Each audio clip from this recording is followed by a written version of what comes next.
आज हम लोग ऐसी डिफरेंशियल इक्वेशंस को पढ़ेंगे जो एग्जैक्ट नहीं हैं, लेकिन हम उनको एग्जैक्ट डिफरेंशियल इक्वेशन में कन्वर्ट कर सकते हैं। अर्थात differential equation reducible to exact differential equation. अब किसी भी दी हुई डिफरेंशियल इक्वेशन को एग्जैक्ट डिफरेंशियल इक्वेशन में कन्वर्ट करने के लिए हमें उसे एक टर्म से मल्टीप्लाई करना पड़ेगा और इस टर्म को हम कहते हैं इंटीग्रेटिंग फैक्टर। यह इंटीग्रेटिंग फैक्टर निकालने के हमारे पास बहुत सारे मेथड हैं, तो हम one by one in method को पढ़ेंगे। फर्स्ट मेथड है हमारा बाय इंस्पेक्शन। सिंपल निरीक्षण के द्वारा हम डिफरेंशियल इक्वेशन के लिए इंटीग्रेटिंग फैक्टर निकालते हैं। इस इंस्पेक्शन में भी हम ये देखते हैं कि डिफरेंशियल इक्वेशन में जो टर्म्स इंटीग्रेबल नहीं हैं वो किस प्रकार के हैं, और उन्हीं की सहायता से हम उस इंटीग्रेटिंग फैक्टर को निकालते हैं। फर्स्ट मान लीजिए हमारे पास डिफरेंशियल इक्वेशन में कोई टर्म आ रहा है y dx x dy minus y dx।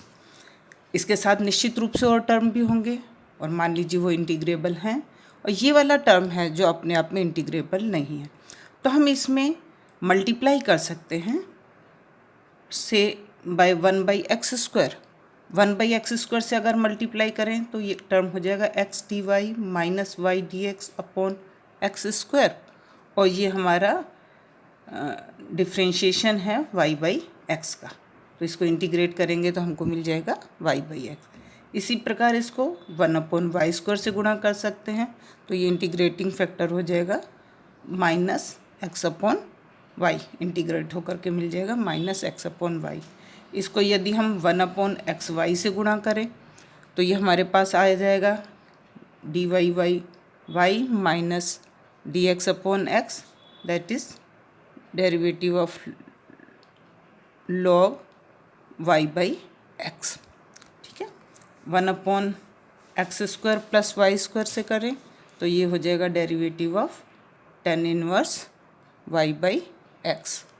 1/x² minus y² से मल्टीप्लाई करें तो ये डेरिवेटिव हो जाएगा हमारे पास half log x plus y upon x minus y का। ठीक है, और इसको अगर हम करें 1/x √x² माइनस y² से तो ये हमारा हो जाएगा derivative of sine inverse y/x। अब आपको निश्चित रूप से लग रहा होगा कि हम इतने सारे टर्म से क्यों मल्टीप्लाई करें। ये एक्चुअली डिपेंड करता है कि हमारे इक्वेशन में, दिए हुए डिफरेंशियल इक्वेशन में x dy minus y dx के अतिरिक्त अन्य जो पद हैं वो इंटीग्रेबल भी हैं, क्योंकि जब हम उनको इंटीग्रेटिंग फैक्टर से डिफरेंशियल इक्वेशन को गुणा कर रहे हैं तो पूरी इक्वेशन को गुणा करनी पड़ेगी। अब अगर उस टर्म को, रिमेनिंग टर्म्स को 1/x² से गुणा करने के बाद भी इंटीग्रेबल है तो हम उस 1/x² से करेंगे। इसी प्रकार 1/y² या अन्य पदों से। ये अभी हम जब क्वेश्चंस को करेंगे तो आपको क्लियर होगा कि किस तरह से हम इन इक्वेशंस को ले सकते हैं। ये था हमारा एक टर्म डिफरेंशियल इक्वेशन का x dy minus y dx। इसी प्रकार से मान लीजिए हमारे पास इक्वेशन में है x dy plus y dx, तो इंटीग्रेटिंग फैक्टर क्या हो सकता है? पहली चीज़ 1 ही हो सकता है, क्योंकि ये डेरिवेटिव है हमारा xy का। ठीक है, अगेन 1/xy की पावर n हो सकता है, क्योंकि उससे हमारे पास इक्वेशन क्या बन जाएगी x dy plus y dx upon xy की पावर n। अब यदि n is not equal to 0, not equal to 1, ये हमारा है derivative of xy upon xy की power n, that is derivative of -1 upon n minus 1 xy की power n minus 1 if n is not equal to 1, and this is equal to derivative of log xy if n is equal to 1। इसी प्रकार इसमें ले सकते हैं 1/√1 minus x² upon y², ये सब हमारे इंटीग्रेटिंग फैक्टर हो सकते हैं। This is derivative of sine inverse xy। तो ये तो हमने दो टर्म्स लिए जहाँ पर कि हमारे पास इक्वेशंस इंटीग्रेबल हो जाती हैं इन टर्म से मल्टीप्लाई करने के बाद। इसी तरह के बहुत सारे टर्म्स हैं जो कि हमारे पास इक्वेशंस में हमें दे रखे हैं, वो मैं आपको बुक की सहायता से बता रही हूँ। यदि हमारे पास term x d y plus y d x है तो हमारा integrating factor 1/x² plus y square की पावर n हो सकता है, क्योंकि इससे एग्जैक्ट डिफरेंशियल हमारा क्या बन जाएगा, derivative of -1/2 into n minus one x² plus y square की power n minus one n is not equal to 0, और derivative of half log x² plus y square one n is equal to 0। इसी प्रकार से यदि term हमारा y² dx plus 2xy dy है तो 1/xy² का होल स्क्वायर इंटीग्रेटिंग फैक्टर हो सकता है, और इसका एग्जैक्ट डिफरेंशियल हो जाएगा -1/xy²। टर्म में 2xy dy minus y² dx है तो इंटीग्रेटिंग फैक्टर 1/x² हो सकता है, 1/y² हो सकता है यदि 2xy dx minus x² dy है। तो ये किस तरह के टर्म्स हमारे पास हैं उसके अनुसार हम देखते हैं कि इक्वेशंस कैसी हो सकती हैं, और इस चीज़ को कि हम कैसे इंटीग्रेटिंग फैक्टर निकाल सकते हैं मैं आपको कुछ एग्जाम्पल्स की सहायता से समझाऊंगी, और आप क्वेश्चंस करेंगे तो धीरे धीरे आपको खुद समझ आने लग जाएगा कि हम किस तरह से इन क्वेश्चंस को कर सकते हैं। फर्स्ट एग्जाम्पल लें, हम मान लीजिए हमने डिफरेंशियल इक्वेशन ली x d y minus y d x plus 2x³ dx is equal to 0। ठीक है, अब यहाँ पे देखिए हमारा x d y minus y d x, ये वाला टर्म अपने आप में इंटीग्रेबल है, हम कर सकते हैं, लेकिन यहाँ पर ये इंटीग्रेबल नहीं है। और अभी हमने मेथड्स पढ़े थे तो इसको हम किससे गुणा कर सकते हैं, यहाँ इंटीग्रेटिंग फैक्टर क्या हो जाएगा 1/x²। तो हमारी गिवन इक्वेशन रिड्यूस हो जाएगी in the form x d y minus y d x upon x² plus 2/x dx is equal to 0। और ये टर्म हमारा है derivative of y/x plus 2x है यहाँ पे, derivative of y/x plus 2x dx is equal to 0, that is y/x plus x² is equal to constant, और y plus x³ is equal to cx। ठीक है, second example, y plus x³ y³ dx plus x dy is equal to 0। इस equation को देखें, इसको हम rewrite कर सकते हैं y dx plus x dy plus x³ y³ dx is equal to 0। अब यहाँ पर देखिए y dx plus x dy आया, तो ये है हमारे पास d of xy plus x³ y³ dx is equal to 0। अब यहाँ पर हमें इंटीग्रेटिंग फैक्टर कैसा लेना पड़ेगा, xy की फॉर्म में ही। इंटीग्रेटिंग फैक्टर यहाँ हम आसानी से देख सकते हैं कि ये होगा 1/x³ y³, अर्थात हमारी इक्वेशन होगी d of xy upon xy³ plus dx is equal to 0। इसको इंटीग्रेट करें आप तो -1/2 xy² plus x is equal to constant, that is x minus 1/2 xy का square is equal to constant. ठीक है, तो इस तरह से टर्म्स को देख करके हम निकालते हैं कि हमारा इंटीग्रेटिंग फैक्टर क्या हो जाएगा। और एक मेथड ले लेते हैं हम, मान लीजिए हमारे पास इक्वेशन दे रखी है, एग्जाम्पल थर्ड लेते हैं, x³ e⁻x minus my² dx plus mxy dy is equal to 0। ठीक है, अब इस इक्वेशन में ये दोनों तो सिंपल सी हमारे विजिबल था कि हमारा इंटीग्रेटिंग फैक्टर क्या हो सकता है। इस इक्वेशन में देखें, हम टर्म्स को रीराइट करें, x³ e⁻x dx plus m times x y d y minus y square d x is equal to 0। अब यहाँ पर ये टर्म अपने आप में इंटीग्रेबल है, लेकिन इस वाला ये टर्म हमारा देख रहे हैं कि इंटीग्रेबल नहीं है, यहाँ इक्वेशन हमारी एग्जैक्ट नहीं है।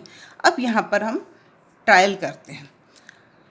ट्रायल, हमारे पास इंटीग्रेटिंग फैक्टर नीचे x की कुछ पावर होनी चाहिए। अगर हम इस इक्वेशन को मान लीजिए 1/x इंटीग्रेटिंग फैक्टर मानते हैं, मैं आपको ये बता रही हूँ कि आप कैसे चेक कर सकते हैं।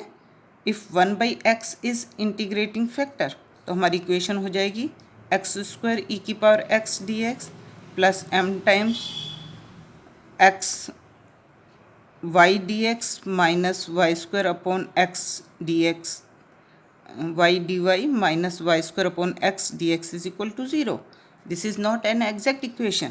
इसी तरह से अगर 1/x² इज इंटीग्रेटिंग फैक्टर तो इक्वेशन हो जाएगी हमारी x e की power x dx plus m times y बाई x dy minus y² upon x² dx is equal to 0. This is again not an exact equation. अब हम इसको 1/x³ से डिवाइड करें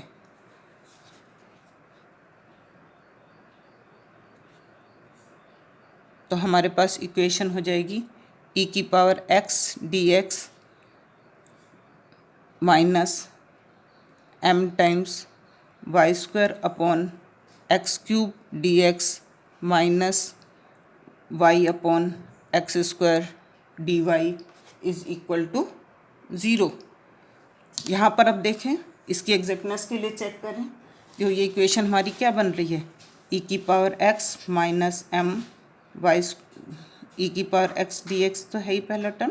दूसरा टर्म हो गया हमारे पास minus m y² upon x³ dx plus m y upon x² dy is equal to 0।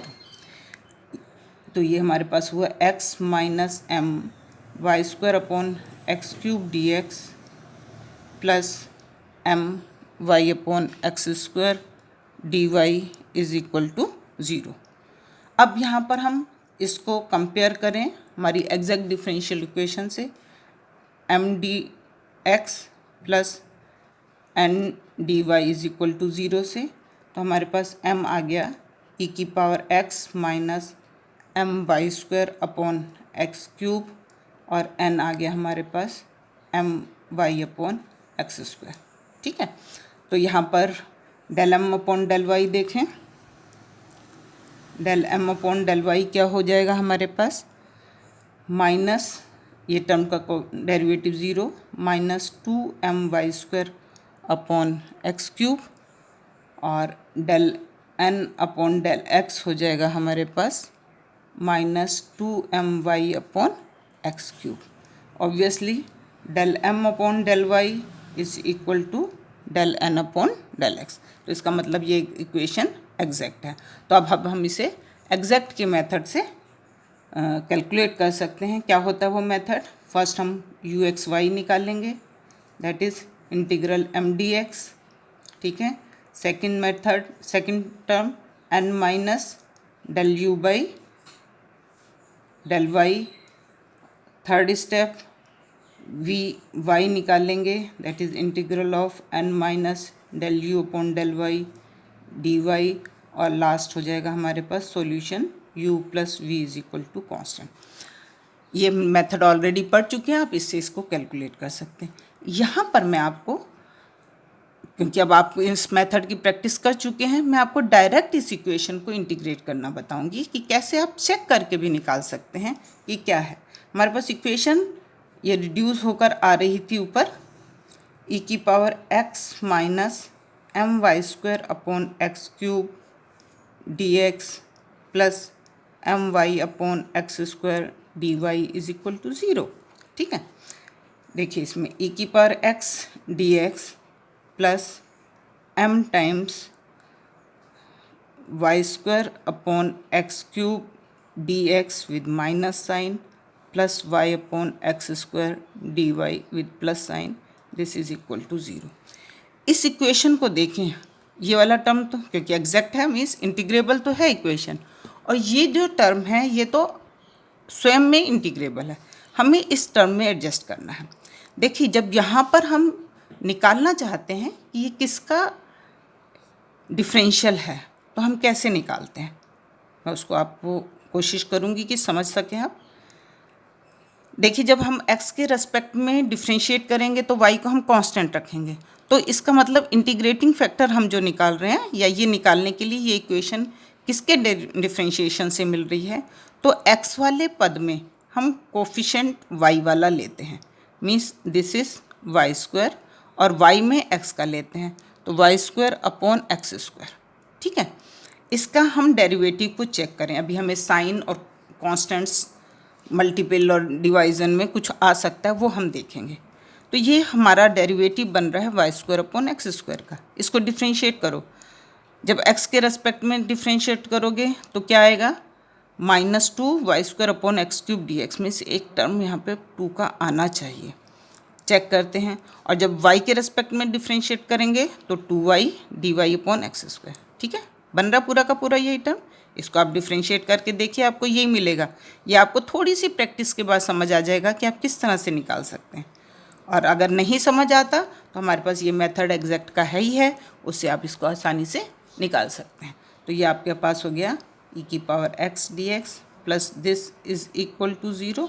Integrate कर दीजिए, e की power x plus m/2 y square upon x square is equal to constant.